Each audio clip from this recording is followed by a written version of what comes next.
rappers who could have easily prevented their downfall. Let's check it out.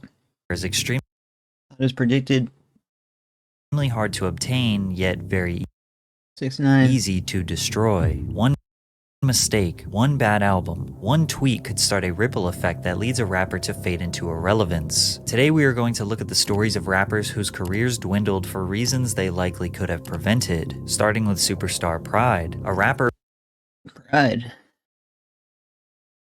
Never heard who of had him. the fastest and most ironic rise and fall of all time. Many of you heard Superstar Pride briefly in 2023 when his song Painting Pictures went viral. However, it wasn't necessarily viral for the song, but rather his obscure mullet-style haircut. The crazy part about Yeah, I'm like, I didn't want, bro.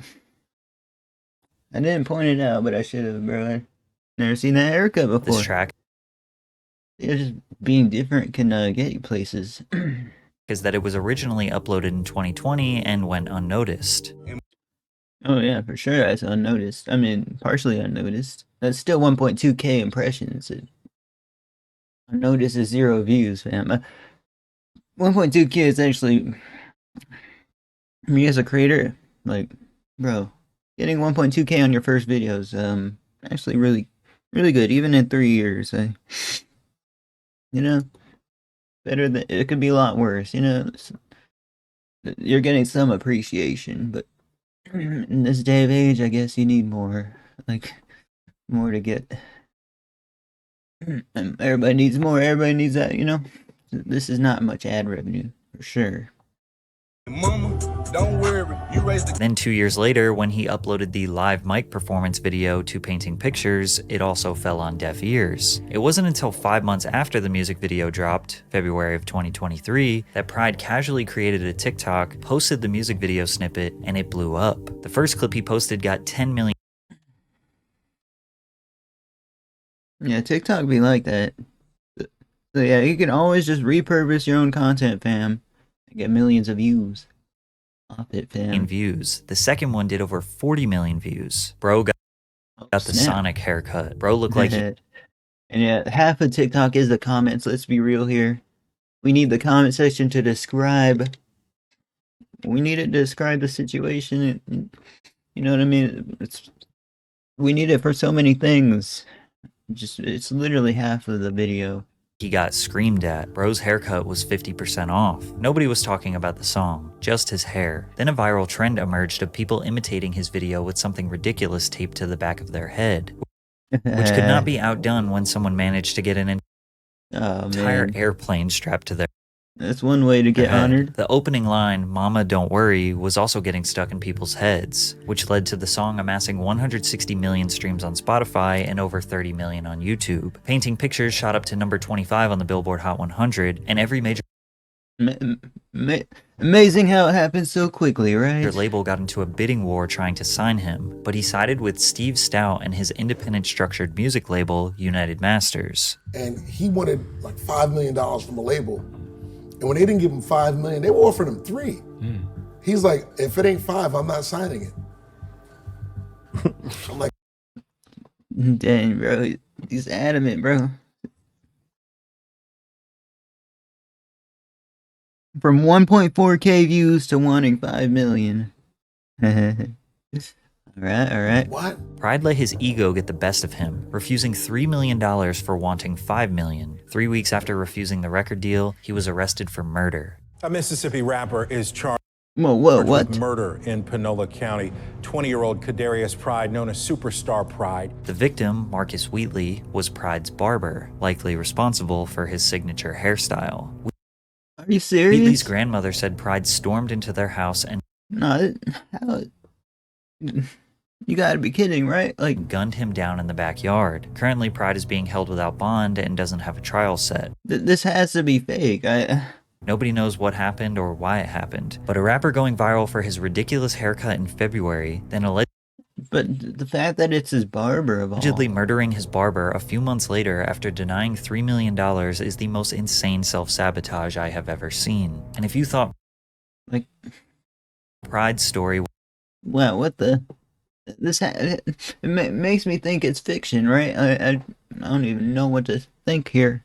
Was a poetically ironic form of self-sabotage. Meet Chance the Rapper, who once famously said, "I met Kanye West, I am never going to fail," but still managed to fail. Chance the Rapper's 2013 mixtape Acid Rap was universally praised by Acid rap, hip-hop fam. fans. His raspy voice and sprinkle of soul Yeah, I grew up watching him. I mean, even though it's my past the 20s era of growing up, I still grew up watching him, fam. combined with his youthful, positive energy made this project a masterpiece. Tracks like Cocoa Butter Kisses and Favorite Song have aged like And yeah, like he's getting insane views on these projects here. fine wine. But Chance was in no rush to capitalize on his buzz. Like, wow. He worked on his next mixtape for 3 years. He had the whole city Talk about permanent of stocks. Chicago rooting for him and garnered support from the biggest artists in the world, including Kanye West, who featured Chance on his 2016 album, The Life of Pablo. Chance's part on Ultralight Beam is one of the biggest highlights of the project. Coloring Book was his 2016 mixtape that served as the perfect follow-up to Acid Rap. Chance's cadence, soulful lyrics, and euphoric beat selection was unlike anyone else in hip-hop at the time, especially on tracks No Problem and All We Got. He earned The Chance had a similar come up, a really. Grammy for Best New Artist, and some people even believed he But Chance is living the legacy like he didn't commit capital could give Drake crimes, a run right? for his money, but then he blew it. And I'm gonna blow you away when you hear about today's Whoa. Wait, what? sponsor. Lately, I've been obsessed with fantasy sports, and that's where today How's he get the lighting there, bro? He must use like... I'm not sure if he's using his computer screen. I'm not sure if he's using a ring light, but he's using something. today's sponsor comes in, Underdog Fantasy. All right. Underdog is the easiest way to play fantasy sports, but not just football. You can make picks on baseball, basketball, hockey, UFC, and more. Just pick whether you think your favorite player's stats will be higher or lower, and you can make big money. You can make your own entry with as few as 2 picks and 3x your money, or go bigger to win up to 20x. Right now, Underdog is giving new customers a special pick for Trevor Lawrence. All he needs to do is have 1 yard to win. Here are my picks for Week 13 of the NFL season, and if it hits, I'll So an underdog sponsor again. Okay. 20x my money. I also have a special promo. Underdog is offering new users a $100 deposit match. Underdog's pick'em games are available in 30 plus states, including California, Texas, and even Canada. All you have to do is click the link below or download Underdog via the App Store and Gambling was outlawed like in the 2000s, but now it's just everywhere. use code PatrickC. Like, at what point are we just gonna get like casinos in the USA? Like, state, like, countrywide, bro. That's Underdog Fantasy, promo code PatrickCC for a first deposit match up to $100. It makes the NFL even more interesting for me, so rep your team and make your picks with Underdog. Starting with a track called Groceries, a corny TikTok song that was heavily marketed on Triller to capitalize on the Whoa dance craze. The song went Triller. viral, but when What is Triller? fans criticized it on Twitter, his responses would put a nasty stain on his reputation. Hate to do it to him, but Chance the Rapper Grocery Strong is one of the worst, least pleasing things I've ever heard. Oh, People have different tastes, and that's fine, but the way you're talking to fans who have been with you since 10 days is disappointing, and that ego reflects in the quality of your newest music. Eat it.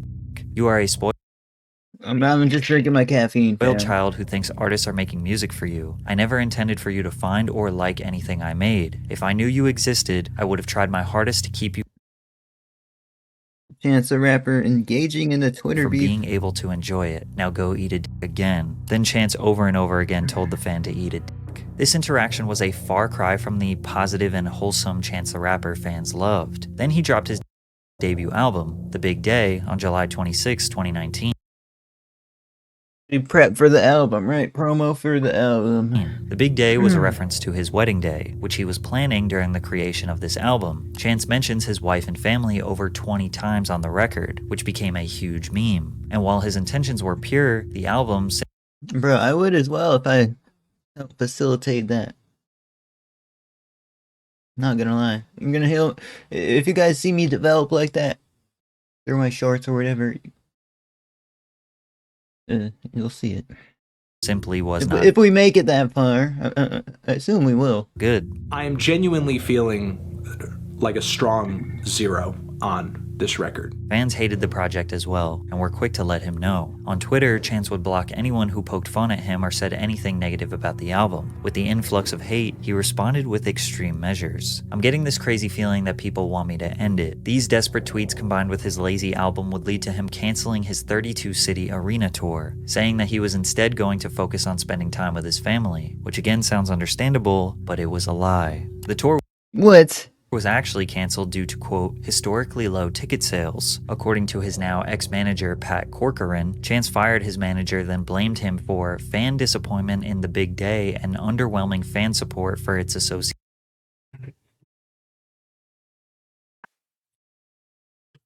Fan disappointment of all things. Tour. Corcoran would go on to file a lawsuit Yeah, gotta keep the fans happy, right? in November of 2020 against Chance the Rapper for breach of contract, stating that he is owed over $2.5 million in reimbursed expenses for supporting and promoting Chance's career, an additional $3 million for unpaid commissions. Oh man, see with the money, why is there always something like this when somebody's incredibly rich? It gets incredibly rich, bro. And 15% of Chance's net profit across all business earnings. The lawsuit also revealed that Chance started working on his album in February of 2019, which was only 5 months before it was released. His manager knew there was not enough time for the creative process that was involved in releasing. So they're saying 5 months is not enough time to work on one album.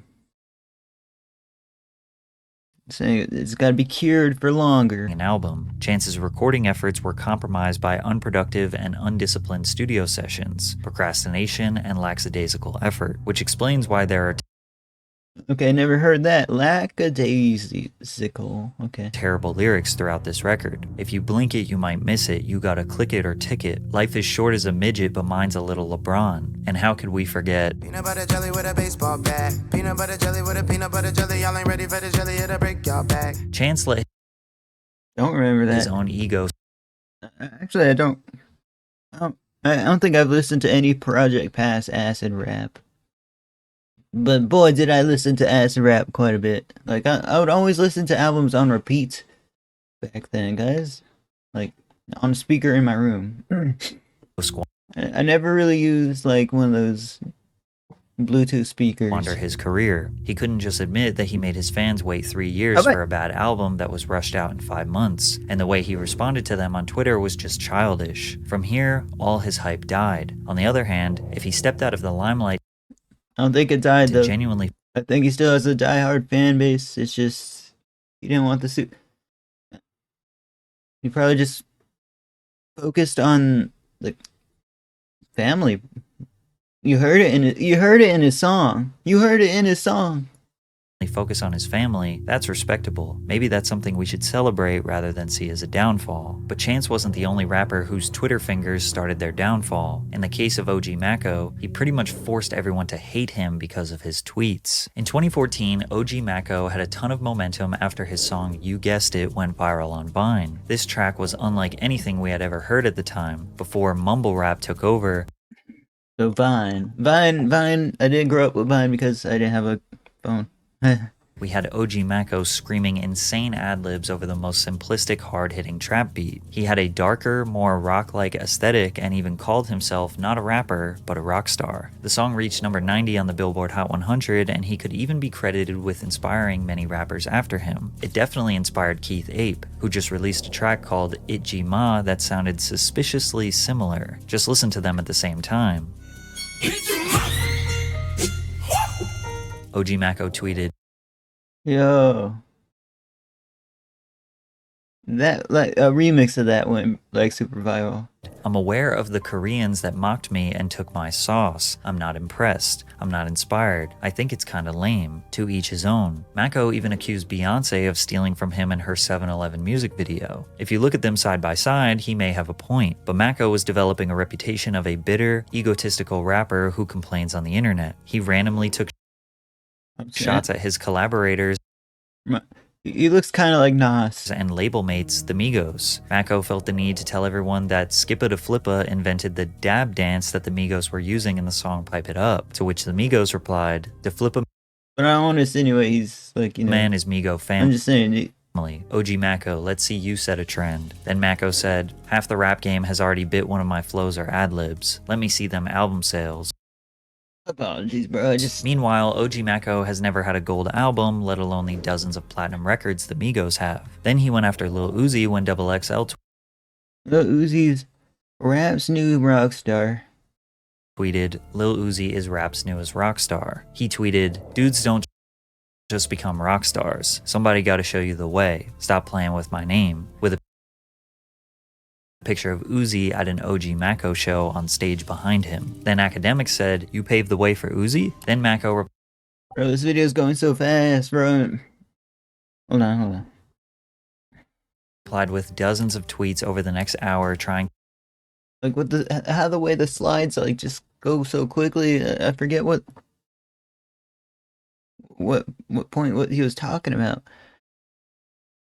It feels like my reaction should be a lot longer. to explain why he is so influential and Uzi was stealing his Waka paved the way for me, Lil Jon. sauce. He also randomly took shots at Future. I love Future, but I also understand Future has destroyed countless lives by making it cool to be a drug addict. People looking up to loser attitudes because this generation is afraid to strive for anything. It's y'all's fault all this lame ass shit is possible. Again, he may have a point here, but fans replied to Mako calling him a hypocrite since he raps about the same stuff. But Mako claimed he was dumbing down his music to blow up. You guessed it, was not luck. It wasn't an accident. I made the dumbest You guessed it was not like, song I possibly bro, I don't know about their project, so it's like I feel like I dropped off from the fandom, like from properly understanding this whole video past the point from the acid rap phase, man. It's hard. could on a beat full of bass and knew it would blow. I manipulated over 40 million minds and counting based on the exact same principles that I'm preaching. Who's more qualified to say this? Now, Mako has always made more conscious, focused music with substantial lyrics. Like Jason, Michael, Freddie, and Idi Amin after your civil syllable war, niggas should have been prepped before. But a lot of his music was just mediocre, boring trap. Get the cat, get the cat. Get the bag, get the bag. Yeah, I could totally rap over that beat. Hey, get the cat, get the cat. Get the cash. Get the cash here every day, each and every day. That's all I gotta say. Each and every day, each and every day. Yeah. Also, if he claims to Get the cash, get the bag. Get the cash secured. Get the cash secured each and day. be such a genius, why wasn't he able to do it again? During his brief moment of popularity, Mako consistently released music on SoundCloud, but nothing sounded anywhere near as innovative, fun, or interesting as you guessed it. His downfall was easily due to dissing rappers OG Mako. Yeah, I don't know. Sorry. I just don't know the OG Mako situation. for absolutely no reason, Who's OG Mako? non-stop complaining on Twitter, Seems like he likes Twitter though. and trying so hard to take credit for the success of anyone else. Was he an innovator? Absolutely. But he spent too much time talking about how influential he was on Twitter rather than trying to create a legacy to maintain his career. But what happens when the reason a rapper blows up is the same exact reason why they had a downfall? On July 26th, 2016, just a few weeks after his 16th birthday, SoundCloud rapper TK and 5 others conspired to rob a 17-year-old drug dealer, Zachary Belote. The crew broke into the house around 10 p.m., and the robbery went wrong, which led to the drug dealer's friend and roommate, Ethan Walker, being fatally shot. Jeez, man. That's some freaking. I'm good on doing AK that. admitted during the police interrogation that he was not the shooter, but was there looking for drugs and money. He had been released from custody pending the trial and was placed on house arrest with an ankle monitor. For the next 7 months, TK sat in his room, making music, releasing it on SoundCloud, and built up a following. With no money for a lawyer and quickly approaching the hearing for the murder, TK infamously tweeted that he was tired of house arrest and the police were going to have to hunt him down. While on the run from the police, TK was very active on social media. Fans posted pictures and videos of him in public. But TK and his friends were desperate for money. He robbed a 65-year-old man named Skip Pepe at gunpoint in Arlington, What? Craven Park. He then attempted to rob a cameraman named Mark Anthony Saldivar in a Chick-fil-A parking lot. Mark began screaming for help as he tried to escape. Then TK hit him with the car before getting out, fatally shooting him and driving off. San Antonio police connected TK to the murder due to surveillance footage and posted wanted signs around the city. Yeah, I didn't really know what he did, but now I know. TK saw this as a marketing opportunity, posting pictures and videos with the wanted sign. He then dropped a song called The Race on SoundCloud, which essentially told the story of him being a fugitive, robbing and killing people while on the run from the police. After filming and releasing the music video to The Race, TK was captured by U.S. Marshals in Elizabeth, New Jersey. The shockingly true story led to the 17-year-old exploding in virality. The Race secured hundreds of millions of views on YouTube, reached number 44 on the Billboard Hot 100, and hashtag FreeTK became a movement supported by some of the biggest rappers in the game. He even signed a $700,000 record deal, but none of it mattered because he was behind bars. And in 2019, he was given a 55-year sentence after being found guilty of murder and 3 counts of aggravated robbery. Obviously, TK's downfall could have been prevented if he simply did not commit these heinous acts. But as bad as it sounds, none of us would even know about him if he didn't actually rob and murder people, then make songs about it while mocking the police on the run from the law. Rap fans glamorize this type of behavior because the music is, a lot of the time, violent and derogatory. So if you're gonna rap about it, fans want you to be about it. But the Yeah, see, I'm good on that. I'm good on fans that. won't be the ones sitting in the jail cell. Pooh Shiesty is an example of someone who was heavily rewarded for Oh, I know his violent music. His song a little bit about. Back in Blood featuring Lil Durk was essentially a song about killing your enemies. This track would reach number 37 on the Billboard Hot Jeez. 100 and Okay. secured himself as a like, promising new talent in hip-hop. there's doing it in video games and doing it in real life. Right, fam? But at this peak of Like, you can listen to the song while playing Fortnite and, you know? his new career, he got arrested. Pooh Shiesty and his crew were at the King of Diamonds strip Or like playing old school RuneScape and, you know, it's just something to vibe with. club in Miami, Florida. Allegedly, Or maybe even while driving. Like, Shiesty had money taken from him, which led to major commotion in the club. Security acted accordingly and escorted Pooh Shiesty out of the club, but he forced his way back into the club and accidentally fired a handgun at a working security guard. Pooh Shiesty turned himself in on June 8th, 2021, that's why I don't go to and clubs. had his hearing the following day, where he would be denied bond. He would later be sentenced to 5 years and 3 months in prison on April 20th, 2022. He could have easily just left the club and let others go handle the money situation, but maybe he felt the need to live up to his Back in Blood lyrics, "I got my own fire, don't need security in the club." If you haven't noticed, rappers and shootings seem to be a very common trend that leads to their downfall. Tory Lanez is That's one TikTok trend I'm not gonna follow. no different. However, many people still question if he is actually guilty of being the shooter. In 2020, Tory Lanez was at the peak of his career. His feature on Jack Harlow's What's Poppin' reached number 2 on the Billboard I hope it's not a TikTok trend, but you get what I'm saying, right? Hot 100 while objectively being the best verse. His album, The New Toronto 3, debuted at number 2 on the Billboard 200. He broke the record I just wanted to see what was ranked number 1 there, but for the most live viewers in an Instagram Live during his quarantine radio show during the pandemic. However, on July 12th, quarantine radio show. 2020, he was arrested on a felony gun charge while This is unrelated, but I just hope the reality gets better for us. out with Megan Thee Stallion after attending a small party at Kylie Jenner's house. The public was also informed that Megan had cut her foot on broken glass. Then 3 Ouch. days later, she changed her story to say that she was shot in the foot. Then 1 month later, she said this. Yes, this nigga Tory shot me. You shot me. And you got your publicists and your people going to these blogs lying and shit. Stop lying. Social media immediately took Megan's side. Tory remained silent about the allegations, but responded with lyrics on his album Daystar. How the fuck you get shot in your foot and don't hit no bones or tendons? How the fuck your team is trying to paint me as a whole menace? Delusional, like how that 1942 from Kylie House still got you talking crazy, as well as also rapping about why he hasn't been nearly as vocal as Meg. Think I'm finna talk about an open case for some likes? Tory Lanez was charged with 1 count of assault with a semi-automatic firearm and 1 count of carrying a loaded, unregistered firearm in October of 2020. Although Tory claimed he was being blackballed by the music Oh yeah, everybody's saying free Tory. industry, his career That's something I was homeless when this all went down, I think. continued to thrive. He released 4 albums independently, which would all garner hundreds of millions of streams. He received praise from LeBron James as well as dozens of other mainstream acts. Fans believed if it wasn't for this case, he would have been toe-to-toe with the biggest rappers in the game. But once we finally got the information from this trial,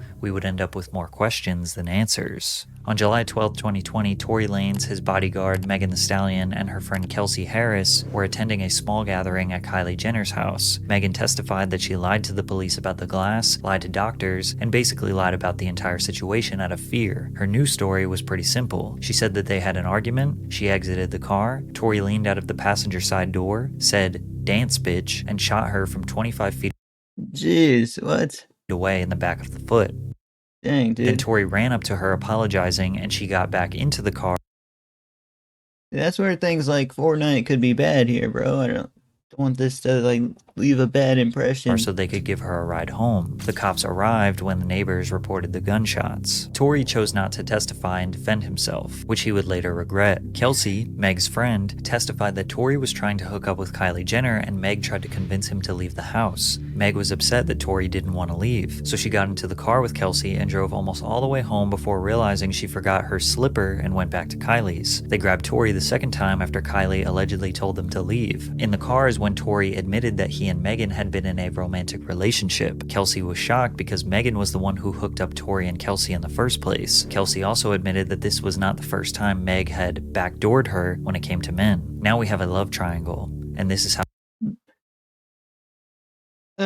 So much information in these videos, bro. the argument started. But Kelsey pleaded the fifth when it came to speaking about Like, I want to watch this video again and react to it again, bro. anything regarding the gun or shooting. The government offered her immunity, so she couldn't be charged with any crime even if she admitted to it. She still refused to speak. There was one witness, Sean Kelly, who saw the altercation from his balcony after being awoken by the arguing. Sean said he witnessed Kelsey get out from the backseat, open the front passenger door, and start physically fighting Megan in the front seat. He also said that the muzzle flash from the gun was closest to Kelsey. Much of his testimony was Like, I had some caffeine earlier. It's like, in some ways making me more focused, but in other ways making me less focused, man. ignored because he couldn't Eyewitness in Tory Lanez's trial testifies he saw flashes coming from women's direction and more flashes. identify the people by name since it was dark. He only said big man, small man, and 2 women. Nobody admitted to hearing the words dance bitch besides Megan. There was gunshot residue on Kelsey's hands and Tory's hands. Also after this night, Kelsey and Megan stopped being friends after being best friends for 7 years. When Tory was initially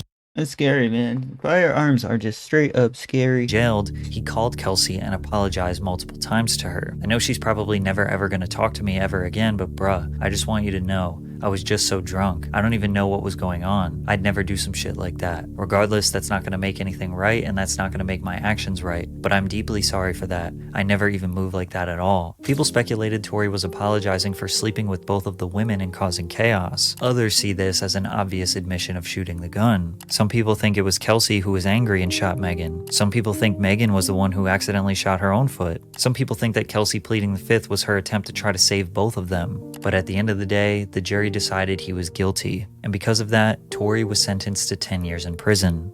10 years. Dang, that's a lot, but hey. That's a video, fam. Thank you for watching. Like, comment, subscribe. Superstar Pride's TikTok trend was undefeated. How did bro manage to get an entire airplane for TikTok, man? Well done video, Patrick. Guys.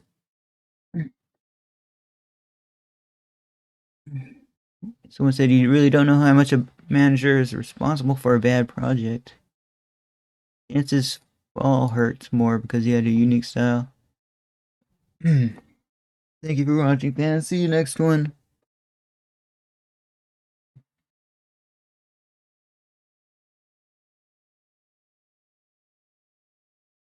And yeah, he definitely took like a Sunny V2 style kind of approach to it. Later,